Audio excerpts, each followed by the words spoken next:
Okay, at this time, we'll open the work session to work on the 2014 final budget. And I'll turn it over to Aaron. Okay. So if you remember, the preliminary budget when we came in, we were proposing a 1.5% decrease. So about $33,000. 1.5 increase? Decrease. We talked about it. Preliminary. The preliminary, and then the council decided let's set the preliminary at a 2% increase. Right, okay, that's just to add some cushion. So basically,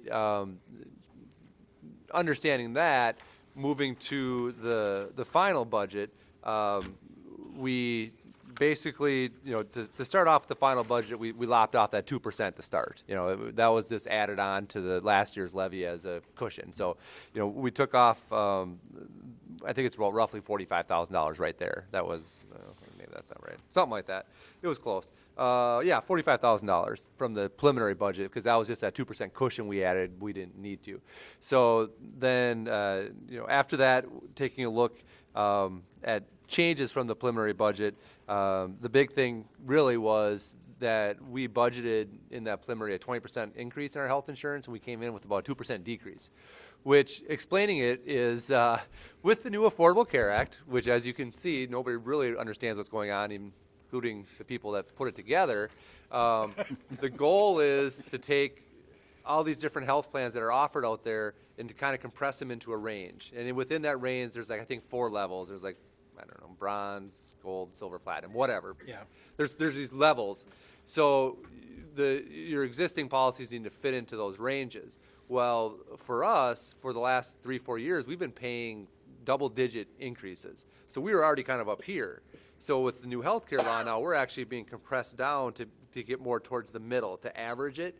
So in our case, because we've been paying more in the past, we're actually seeing a decrease this year. Now, other cities that maybe have been paying a more moderate, keeping 3%, 4%, whatever that is, they're going to see a big increase because they need to be brought up to average everybody out. So they need to be brought up towards the middle more. So for us, I guess, if there's anything good about having to pay big increases in the past, is that this year then we got it balanced out. And the good thing moving forward is that if the law stays the way it is, we should stay very close to where we are without these big increases anymore. So, basically what that means is for the past 3 years, we've been kind of prepping for this ahead of time. So we weren't as surprised as other cities were, that didn't have the increases. So that was our big thing. And that right there saved us about $52,000 from the preliminary budget. And that's just in the levy funds. In the non-levy funds where we have health insurance and like the utilities and stuff, we saved an additional about $30,000. So overall, we saved over $80,000 in what we had budgeted for healthcare costs because we saw an actual decrease instead of an increase. So that was big. But $52,000 of that came from our levy funds. So that's what we were talking about with this part. But overall, like I said, we saw over an $80,000 savings, which is huge.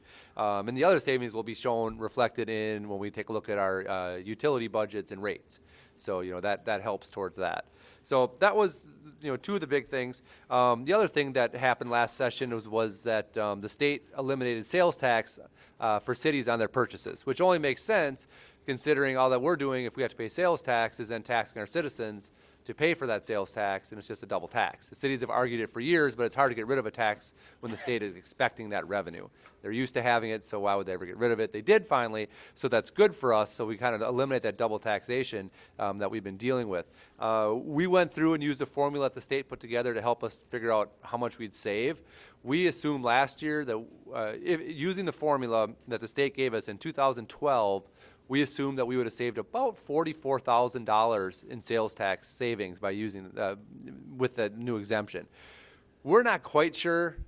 Things tend to never quite work out the way they say they will. So we didn't feel comfortable budgeting in that full amount, so we thought we'd take half of it. So we added $20,000 in sales tax savings. We feel very comfortable with that. Our hope is it's going to be twice as much.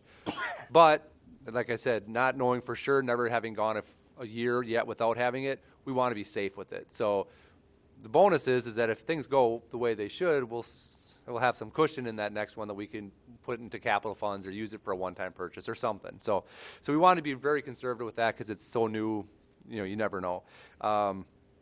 The other thing we did is at the work session for the preliminary budget, the council talked about restoring the funding to the local organizations that we contract with for certain services, Chamber of Commerce for economic development services, the the pet group for the what is it, the animal control, Yeah. those, things like that. So, and that wasn't a lot. I mean, restoring them to original levels, that added $2,750. So that seems reasonable to add that into the budget to get those guys back up to where they were. And then those were the savings from the preliminary budget. Then we had a few big things that we're adding that weren't in the preliminary budget. And these are a couple things that we've been working on for a while that we finally are making some traction on. The first one is not too bad. It's $5,000 for a salary review of the city positions. As the Personnel Committee remembers, for this last agreement, we froze the salary step system. We didn't give any cost of living adjustments to it. The scale just stayed the way it was. With that, the scale actually hasn't been adjusted for any sort of inflation since 2010, because that's when we first put it into effect, and we had an agreement then. And because we just did it, we told them, well, with this agreement, we're not going to, we're not going to adjust it. We just did the scale. So by the time all said and done, the next agreement expires at the end of next year, so it'll be roughly 4 years since the scale has been taken a look at for should we be adjusting for inflation or anything like that. So as part of that, we told the unions that we'd take a look and just do a salary study of the scale and the positions just to see, are we being competitive in the market, where do we stand, those sort of things. Doesn't mean we have to do anything with it, but it just lets us know where we stand with things, and I think we're fine with where we're at. I think, but it'll just help to show that, and then we'll use that for our negotiations for our next contract that we'll start dealing with next year for 15 and beyond. And then the last one's really the biggest change. And since I've been here, one of the things we've dealt with is odor complaints in the industrial park. The hard thing is the state of Minnesota doesn't deal with odor. None of the agencies deal with odor. They'll come out, and they'll take a look and say there's no particulates in the air that are going to cause health issues. But that doesn't mean that they're not a nuisance issue, and there's not a problem with the odors. And people may react very differently from one person to the next to odors. So it's been always very hard for the city to try to figure out how do we actually enforce an odor thing, and many cities struggle with this. Well, just recently, a few cities in Minnesota, is it west or south? South St. Paul and Shakopee are going through something very similar to this, and there's now technology that's been used in other parts of the country that effectively measures odor and places it on a scale of, I guess, nuisance. And it's something that's been enforced in courts in other places, and cities in Minnesota are now starting to use the same thing to deal with their nuisance odor issues. And what it does is it actually tells us as a city, is it really a problem or not? It's easy to say, that smells bad, that's bad, but is it really a problem? Well, now there's this accepted way to actually measure it to determine if there is. So there's a piece of equipment we buy, which is actually kind of weird looking, but you actually hold it to your nose. But it works. It's been enforced in court and things like that, and we'll have some to the council take a look at when we get a little farther on to show you what it is and what we're doing. It's used to monitor odor, and it's tracked. And then what happens is what we'll do with the study is that they're going to, this consulting company that does it, is what they specialize in. They're going to, two parts. They're going to come out and train a couple of city employees to operate this equipment so we can monitor on a daily basis ourselves. And in addition, their experts are going to come and monitor at certain time periods to take random testing as well. So we'll have a combination of these two. And then they also have the program that takes the information we get from our tracking, it enters it, and then it tracks and logs when there's spikes, when there's odor above whatever their scale is, and all those sort of things. And with that, the proposal basically is from January through June, there's going to be a process of training, and then there's a process of monitoring. And at the end of that time, they're going to be able to tell us, based on this acceptable scale, where are we having any odor issues out there or not? If we are having odor issues out there or not, when are they occurring? We take that information then to the business owner, and we tell them, okay, here's what we found. Here's when we see these spikes. What are you doing those days? How do we fix it? How do we address this problem? I've already sat down with Sustain. I've explained completely what we're doing. I've told them, that what we're trying to determine here is there a problem or not, one? And if there is a problem, how can we fix it? That's what we're looking for. We've had complaints for years, but how do you enforce something that in the past has been such a kind of a nebulous thing to really be able to judge. How do you do that? So they know what's happening. I told them that we're going to involve them every step of the process. We're not trying to hide anything from them because our ultimate goal is to, one, determine if there's a problem, and two, if there is, fix it. How can we fix it? Now, the issue is if they don't fix it, we're going to have to take a look at changing our ordinance to put some enforcement concerns in there. But then we have something to measure and actually enforce. So that's why that's in here. Will will be used on other, there is another Yep. particular. And it won't just be here. We're going to start with this and use it as our it's been our main complaint source, and so it's one we're going to deal with first. In the future, and the other complaints, we'll have trained staff to actually do it ourselves after going through it once, so we won't have to contract again. So if we get a complaint about a different business, we can set up our own testing protocol, and we'll be able to do it ourselves and handle it. What We know about, there's a second one. Yeah. Yeah. On the- And I What told them about- we do that too, yes. what about the businesses out there where people do get sick and go home? Yep. Can we be inside there to do some also? And the main part of the study, besides just the daily, monitoring, is complaint-based. So we're going to sit down with all the businesses out there and explain that we're going through this study, and that whenever you have an issue, you need to let us know, because we're going to specifically come at those times, at those locations, and do measurements not only in the building, but outside the building and all those areas. And part of the tracking system is a complaint system too. So every time that we get a complaint, it gets entered in, what the complaint is, what the reaction was, all those sort of things. So all that'll get tracked too. Yep. So our hope is by June, we're gonna have a really good handle on what's going on out there, and then work with Sustain to try to figure out what we can do to fix the issue, if there is one. So that's where that comes in at. So that's really the biggest one. But with that, and that's why I say kind of the next part is that we really have $26,000 worth of expenses that are one time. We're not gonna do the salary study again. We're not gonna have to pay for these consultants to do the odor study again. So in the 2015 budget, that number is going to be gone. It's not a continuing, ongoing expense, anything like that. So if you would take those out, we'd be looking at over a 4% decrease to the levy. But with those in, we're still looking at a 3%, little over 3% barely, but a 3% decrease basically to the levy from the year before. And just to remind everybody, that 3% decrease includes us adding $70,000 back into our capital funds, since, as you know, over the last 3-4 years, we've really had to kind of cut back on some of those transfers just because we couldn't afford them. But now that we have the money to do it again, we do have some kind of, I guess, backloaded projects and equipment that we need to purchase, and it makes sense to do it this way versus either leasing for it or having to levy more for it. Adding to the capital fund slowly, we just buy the equipment, don't have to worry about some of that stuff. We also, we have already approved salary increases, things like that are included in there. And then we also, as we discussed, we're decertifying our TIF districts that we have left, which is a good thing. It's really going to make things, adding all that money back in, doing some of these projects. We're still looking at a 3% decrease. And, Leroy had asked before, where's that come from? Well, the biggest part of it is we got about $150,000 more from the state and local government aid. And that allowed us to do that. So we're basically taking about half of the LGA increase we got and kind of putting it towards tax reduction. And we're using the other half, really for the most part, for some of the capital stuff, but half of the half is for one-time expenses that we're using it for, the study for Sustain and the salary study.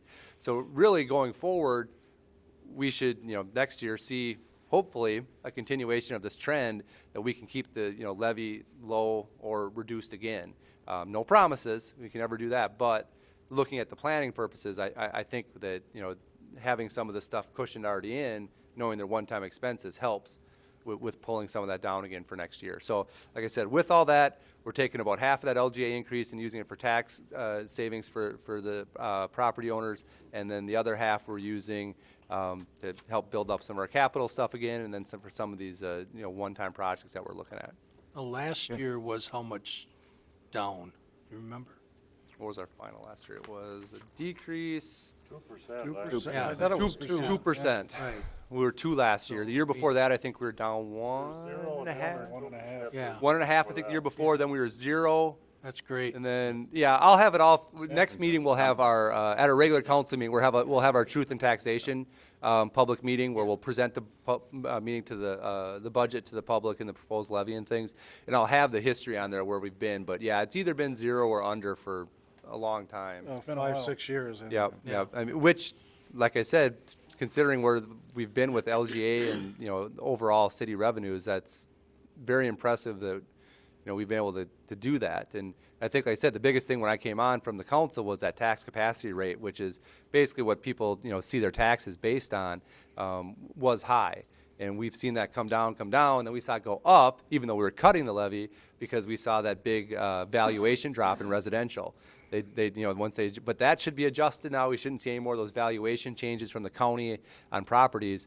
So we'll see, as long as we continue to control our levy, we should see that drop. But like I said, the biggest thing is we're gonna have a big portion of our taxable value come back on with the elimination of the TIF districts now, and that'll help a lot. No, I have a question, and I guess, I don't know if this is revenue related or if we should wait to when we're discussing utilities. Did we factor in whack and sack? Because I want to see us eliminate or severely reduce that.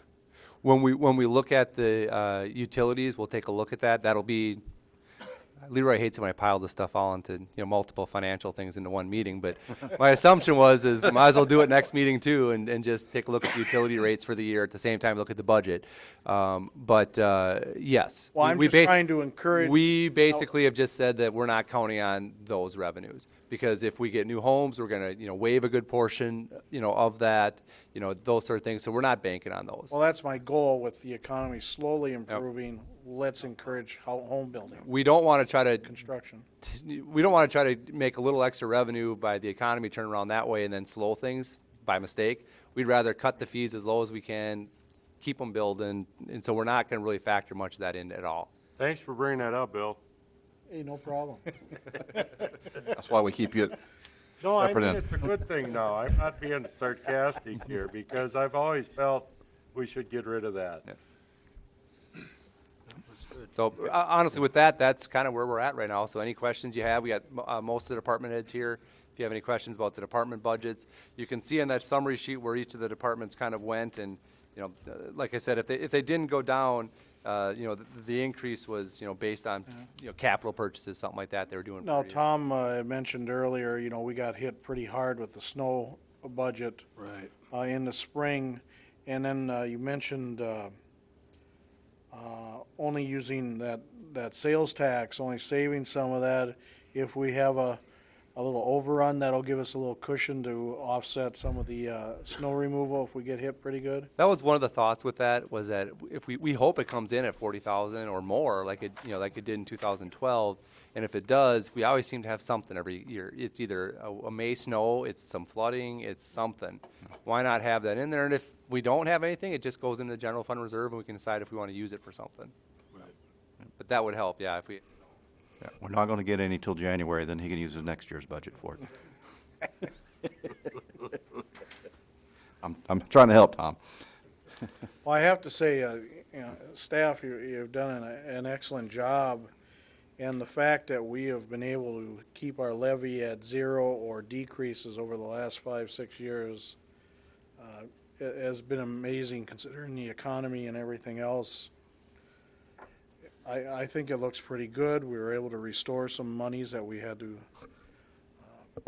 take away from certain things, and if we can get that 52 subject fixed to help our businesses out, because that could be a big crunch on us down the road. Yeah. Yeah, and I would just like to say, thanks to all the department heads.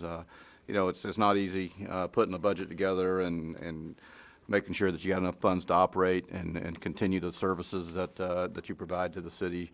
The residents here expect great service that you do provide, and it takes money to do that, but you guys have done a great job of keeping costs down, and I know there's some projects Public Works needs to add back on and stuff that haven't been done in a while. Just hats off to you guys for all your hard work and dedication to doing that. And I know we had to, and I can't resist this, that we added back a little bit to the EDA. I did ask Dave to take a pay cut, but he doesn't want to do that, so. I forgot you asked me that. Yeah, and I did ask you. How come the Cannon Valley Trail got cut? They didn't get cut. If their Well, they budgets, if their budget's lower, it's just, I mean, we're just a pass-through with those guys. You know, we don't, Oh, that's for the, Our share of the, Yeah, Yeah. the city share actually was increased, but the overall budget, was probably decreased, but that part is pass-through. yeah, The Okay. city Yeah. portion that we pay to them actually did decrease. okay. yep, so we didn't cut what we paid. It was, I think the overall budget for the trail must have went down, because we just factor it did. through here. We don't Okay. set it or anything like that, so, yeah. I was curious, I see the, our unallocated was dropping quite a bit. What was that attributable? I mean, that's a good thing. Near the bottom there, unallocated. This year we had 119,000, next year we're looking at 90,000. I mean, that's a good thing, but I was curious on that. Some of it is that we are reallocating some of our technological purchases, our technology purchases, to actually putting them into the department where they belong. We set up that new department a few years ago, and we didn't have all the costs in there, so some of it is that.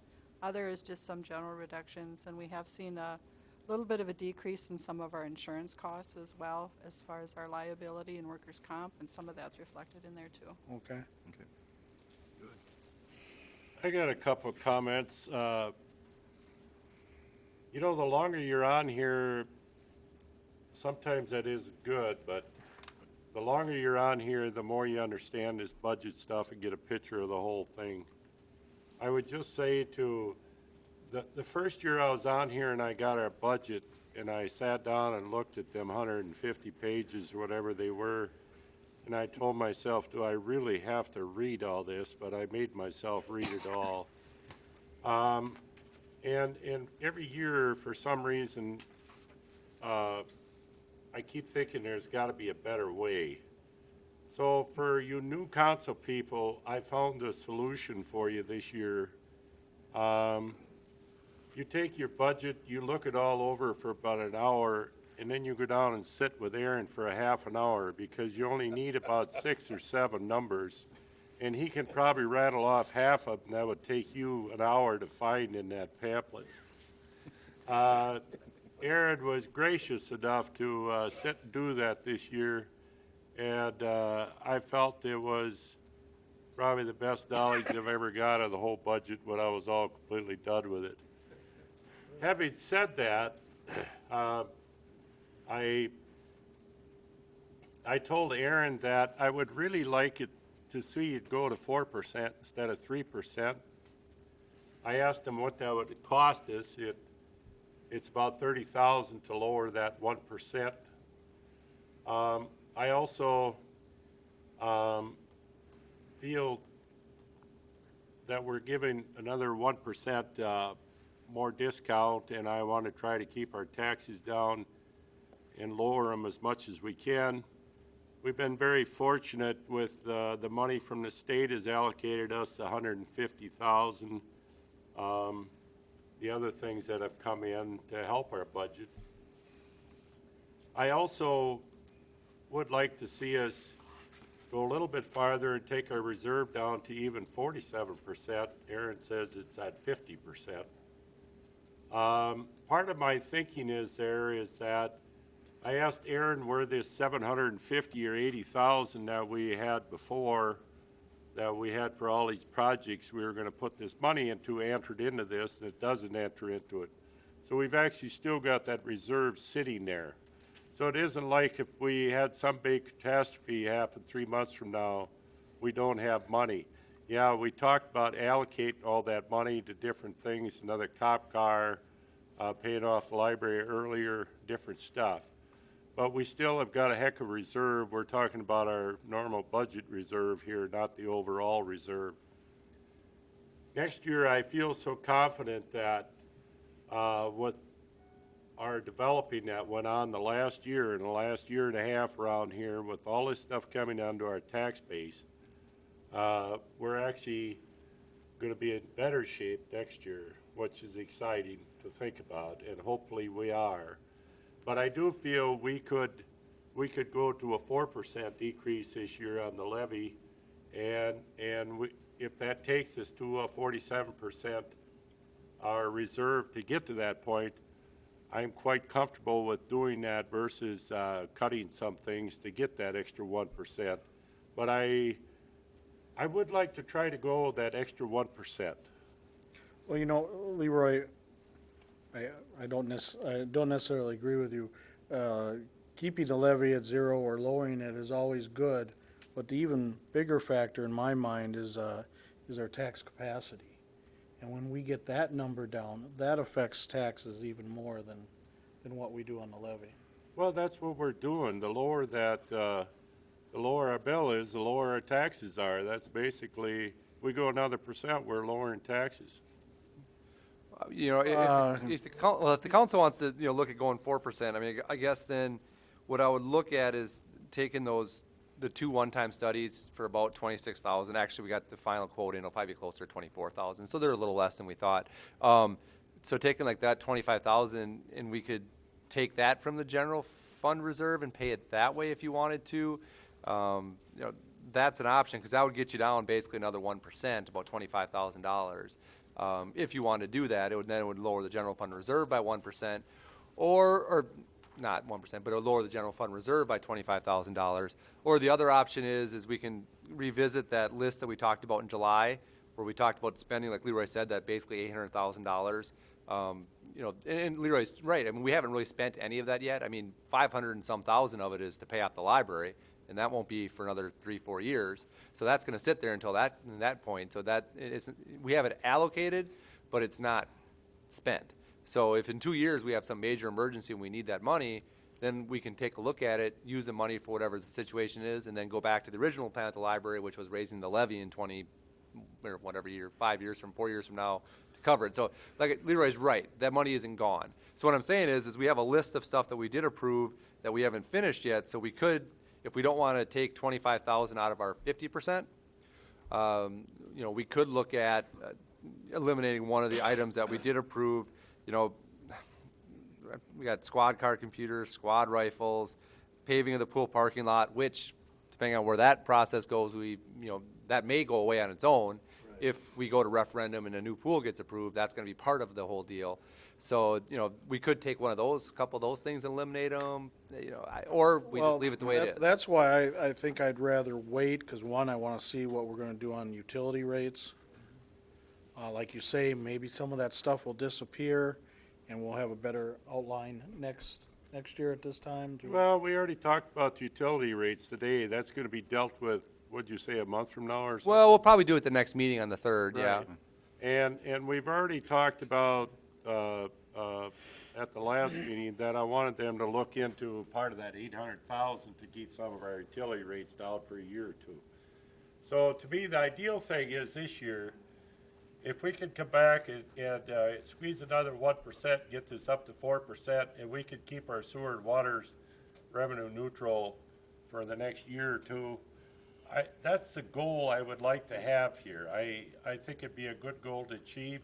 I also told Aaron and to his compliment, he has always done a great job. For 3 years now I've been on here, and we always have a reserve left over when the year is done with. The first year I was involved, it was like 78,000. Last year it was 60,000. When we did our final budget, we had an extra 60,000 left.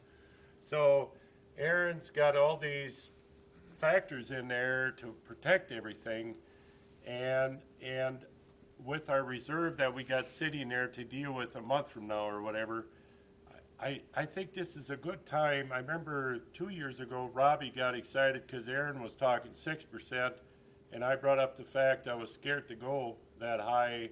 I'd rather stay at 2%. And Robbie got a little excited with me.